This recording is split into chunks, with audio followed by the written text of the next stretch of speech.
మార్గంలో మా యొక్క పార్టీ మా యొక్క నాయకత్వం ముందుకు సాగుతూనే ఉంటుంది. కానీ ముఖ్యమంత్రి గారు చేసినటువంటి వ్యాఖ్యలు ఏవైతున్నాయో ఎవరైతే భక్తులు ఉన్నారో హిందువులు ఎవరైతే ఉన్నారో వాళ్ళ మనోభావాల్ని దెబ్బతీసేలాగా ఉన్నాయి. ఖచ్చితంగా క్షమాపణ చెప్పాలన్న ఒక స్టేట్మెంట్ ఆ రకమైనటువంటి రిక్వెస్ట్ అయితే వస్తున్నటువంటి పరిస్థితి. ఒకసారి రాకేష్ రెడ్డి గారు వారితో కూడా మాట్లాడేటువంటి ప్రయత్నం చేద్దాం. రాకేష్ రెడ్డి గారు, సామారామోహన్ రెడ్డి గారు చెప్తున్నటువంటి వ్యాఖ్యలకు మీరేం స్పందిస్తారు? అంటే ఇప్పుడు రేవంత్ రెడ్డి గారు అన్న మాటలకు బీజేపీకి ఏం సంబంధం అంటే? బీజేపీ ఒక రాజకీయ పార్టీ, మేము హిందువులుగా మాట్లాడుతున్నాం. రేవంత్ రెడ్డి గారు ఆ వేదిక ఏంటి, నువ్వు మాట్లాడే మాటలేంటి? ఒక దేవుళ్ళని, పెళ్లి కానివాడికి హనుమంతుడు, ఇద్దరు పిల్లలను ఒక దేవుడు, తాగేటోడికి ఒక దేవుడు. ఒకవేళ ఈ మాటలు ఇతర మతస్థుల గురించి ఒక మాట మాట్లాడు మనం అంటే ఇప్పుడు రామ్మోహన్ రెడ్డి మాట్లాడినట్టు రాజకీయాలకు దీనికి ఏం సంబంధం అండి? ఇది రాజకీయాలు, ఎన్నికల సంగ్రామం. హిందువులందరూ ఓట్లు లేకపోతేనే రేవంత్ రెడ్డి ముఖ్యమంత్రి అయిందా? కాంగ్రెస్ వాళ్ళు ఎమ్మెల్యే అయినరా? 43 మంది రెడ్డిలు అయినరా? ఎట్లా మీరు మాట్లాడేది? మేము మాట్లాడేది ధర్మాన్ని అవమంచడం. బీజేపీ కోతరండి. బీజేపీ రాజకీయ పార్టీలు వేరు, ధర్మం వేరు. ఏమన్నా ఒకటి ఇయ్యలేదా? ముల్లా ఓల్డ్ సిటీలో గల్లి మరి అవులే అని మాట్లాడలేదా ముఖ్యమంత్రి? అప్పుడేం చేశారు? ఏం మాట్లాడుతున్నారు? నేనేమంటున్నాను, మొన్న ఒక గల్లీలో ముల్లా బెదిరియలేదా? మా ధర్మం గురించి ఎందుకు మాట్లాడుతున్నారు అవులని? మీరు బీజేపీ ప్రసక్తి ఎందుకు తీసుకొస్తున్నారండి? ఇది రేవంత్ రెడ్డి గారికి న్యాయమా? ఏం అవసరం అసలు? నీకు ఎందుకు మమ్మల్ని చులకనగా మాట్లాడుతున్నారు? అసలు సందర్భం ఏమైనా ఉందా? అసలు సందర్భమేనా? ఒక గౌరవనీయ ముఖ్యమంత్రిగా ప్రవర్తించు. మతాల ప్రసక్తి ఏ మతం ప్రసక్తి తీసుకురాకు. నువ్వు ముస్లింల గురించి తీసుకురాకు, క్రిస్టియన్ల గురించి తీసుకురాకు, హిందువుల గురించి తీసుకురాకు. నీకేదైనా రాజకీయ ప్రసంగాలు ఉంటే చేయు. ఏదైనా అధికార కార్యక్రమాలు అయితే నువ్వు ఒక విజనరీ చెప్పు. ఒక ముఖ్యమంత్రిగా రాజకీయ బీజేపీ ఏమైనా తప్పి అయితే మమ్మల్ని తిట్టు, మమ్మల్ని తప్పి అయితే జైళ్ళలో పెట్టు. నిన్ను ఎట్లయితే పెట్టినరో దానికి దేవులకేం సంబంధం అండి? హనుమంతుడికి ఒక పెళ్లి కానోడు దేవుడు, ఇద్దరు పిల్లలున్నోడికి ఒక దేవుడు, తాగేటోడికి ఒక దేవుడు. ఇవి ఒక ముఖ్యమంత్రి మాట్లాడే మాటలే అండి ఇది. మీరు నిజంగా ఈరోజు సమర్థించుకుంటారచ్చు రామ్మోహన్ రెడ్డి. దేవుడు అంటోడు ఉన్నాడు, మీరు అనుకుంటారచ్చు. తలకెక్కినప్పుడు అహంకారం ఇట్లనే అవుతుంది. ఇంతకుముందు ఒకడు అన్నాడు కరీంనగర్లో హిందువులు బంధువులని. ఆ హిందువులు బంధువులను సరిగ్గా సమాధానం చెప్పారు హిందువులు. మేము అనేది ఏంటంటే, మా రాజకీయ పార్టీకి మమ్మల్ని ద్వేషించండి, రాజకీయ పార్టీగా మమ్మల్ని విమర్శించండి. మేము తప్పులు చేస్తే మా జైళ్ళలో పెట్టండి. మేము దానికి ఎటువంటి సంకోచం లేదు, ఎటువంటి భయం లేదు.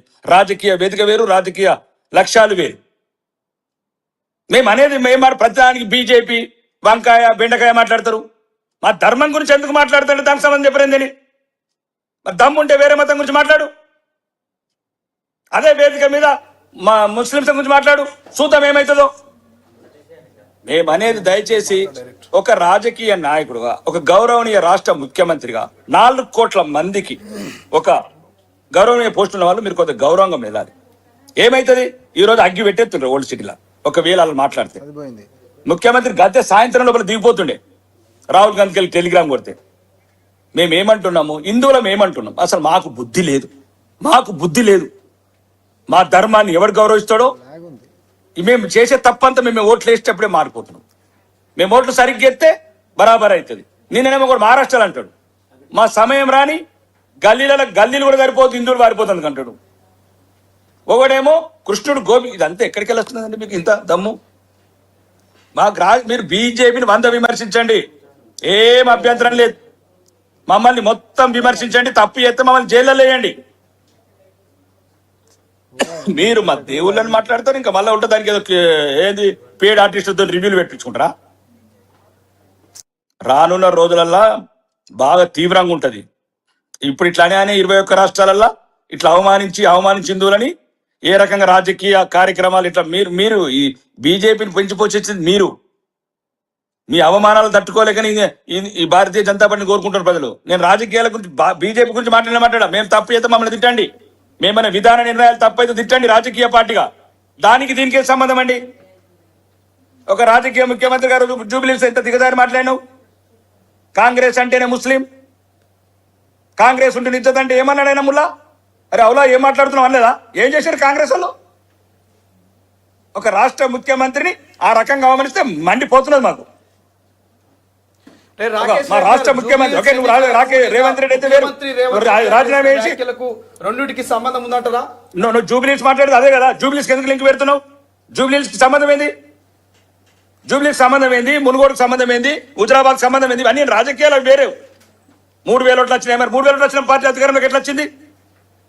మేము మాట్లాడు రాజకీయాలు వేరు. రామ్మోహన్ రెడ్డి రాజకీయాల గురించి మాట్లాడు, వేదికల మీద మాట్లాడు. మా విధానాలు తప్పుంటే మమ్మల్ని విమర్శించండి.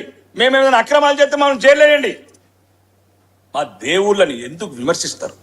ఎందుకు చులకన మాట్లాడతారు? ఏ మత గ్రంథాలలో వేరే లోటుపాటు లేవా? కన్నేయాలని కత్తితో మెడ కట్టియలేదా? అట్లా కావాలా? హిందువులు అట్లా కావాలా? అట్లా తయారు చేస్తారా? హిందువుల్ని చేస్తారా? వచ్చే రోజులు వస్తాయి. మీరు అనుకుంటారు ఎంత అవమానానికి అగ్ని పుడుతుంది. మీరు అనుకుంటారచ్చు చరిత్రలో ఎన్నో సంఘటనలు జరిగినాయి. మేము వ్యక్తులు ముఖ్యం కాదు, మా ధర్మం. కారణం చెప్పండి. మమ్మల్ని ఎందుకు మాట్లాడుతున్నారు? మేమేమన్నాం? మేమేమన్నాము? ఎవరన్నా ఏమన్నా అంటున్నామా? ఏం చెప్తారు? రామ్మోహన్ రెడ్డి గారు ఏం సమాధానం చెప్తారు? రాకేష్ రెడ్డి గారు ఇన్ని ప్రశ్నలు అడిగారు, ఏం చెప్తారు మీరు సమాధానం? ఇప్పుడు బీజేపీ వాళ్ళకి భూతద్దం పెట్టి బూతులు ఎత్తుకోవడం మళ్ళీ బీజేపీ అంటే ఏం చేయండి? మరి బీజేపీ మాట్లాడు రామ్మోహన్ రెడ్డి, నువ్వు ధర్మం గురించే మాట్లాడు. ఒక సెకండ్ ఇప్పుడు బీజేపీ వాళ్ళకి భూతద్దం పెట్టి బూతులు ఎత్తుకోవడం అలవాటు అయిపోయింది ఒకటి. అండ్ అసలు నిన్న ప్రస్తావించినటువంటి మాటలు ఏంటిది? ఏ సందర్భంలో ప్రస్తావించిండు? ఏ కాంటెక్స్ట్ లో ప్రస్తావించిండు? ఏమని మాట్లాడతారు? వేరే క్రిస్టియన్లను ముస్లింలను ఎందుకు అన్నారు అని అంటే, ఆడ ఉన్నది మన పిల్లలు, ఆడ డిసిసి అధ్యక్షులకు అయినరు. అయినప్పుడు రేపొద్దున కంప్లైంట్స్ అని చెప్పేసి నాకు వాడు కలిసి వస్తలేడు, వీడు కలిసి వస్తలేడు, వీళ్ళు సాధారిస్తలేరు, వాళ్ళు సాధారిస్తలేరు అని రేపొద్దున నాకు ఎవరు కూడా చెప్పొద్దు. ఈ రోజు ఆ దేవదేవుడినే, ఒక్క దేవదేవుడిని ప్రపంచం అందరు కలిసి మొక్కరు. ప్రజలు మొత్తము ఎవరికి నచ్చినట్టు వాళ్ళు వాళ్ళ దైవాన్ని మొక్కుతా ఉంటారు. అట్లాంటి దేవదేవుని కంటే పెద్దోళ్ళమేం కాదు మనమంతా. మీరు డిసిసి అధ్యక్షులు అయినంత మాత్రాన అందరం ఆవిడ కలిసి రావాల్సిందే అనేటటువంటి మీరు కోరుకోవాల్సింది కాదు అది. కానీ మీరు ముందుకు సాగాల్సిందే. పని అప్పచెప్పినప్పుడు మీరు పని చేయాల్సిందే అని చెప్పి మన భగవంతుని ఉదాహరణ తీసుకొని పిల్లల్ని లేకపోతే క్షేత్రంలో జిల్లా అధ్యక్షులని ఆయన చైతన్యం చేస్తుంటే, ఒక పక్క మన హిందూ ధర్మాన్ని మన దేవుళ్ళని ఉదాహరణ తీసుకొని ఈ రోజు అంత పెద్ద దేవుళ్ళని కూడా ఎవరికి నచ్చినట్టు వాళ్ళు మొక్కుతున్నటువంటి తరుణంలో మీరు దేవుళ్ళ కంటే గొప్పేం కాదు, మీరు మనుషులు మాత్రమే అనేటటువంటిది ఒక ఆయన నీతి వాక్యాల మాట్లాడుతున్నప్పుడు ముఖ్యమంత్రి భూతత్వం పెట్టి మరి దాంట్లో బూతులు ఎత్తుకొని నేను చెప్పాలనా? హిందువుల సెంటిమెంట్లు దెబ్బతినడం అంటే ఏంటిదో. ఈ రోజు మీ ఆర్ఎస్ఎస్ హెడ్ క్వార్టర్స్ ని, దేశ రాజధానిల ఢిల్లీలో ఆర్ఎస్ఎస్ హెడ్ క్వార్టర్స్ కి పార్కింగ్ లేదని చెప్పి పక్కనున్నటువంటి 1400 సంవత్సరాల పురాతనమైనటువంటి మందిరాన్ని కూలగొట్టారు కదా నిన్నగాక మొన్న 1400 సంవత్సరాల మందిరాన్ని కూలగొట్టి చూడు. అది హిందూ సెంటిమెంట్లను దెబ్బతీయడం అంటే. కేవలం ధర్మాన్ని మీకు నచ్చినట్టు రాజకీయాల కోసం వాడుతామనంటే తెలంగాణ ప్రజలు కర్రు కాల్చి వాత పెడతారు అనేటటువంటి జూబ్లీస్ అని చెప్పిన నేను. ఇంతకంటే రెచ్చగొట్టేటటువంటి వ్యాఖ్యలు బండి సంజయ్ గారు చేసిండ్రు. ఆయన తెలంగాణ ప్రజలు చైతన్యమైనటువంటి వాళ్ళు.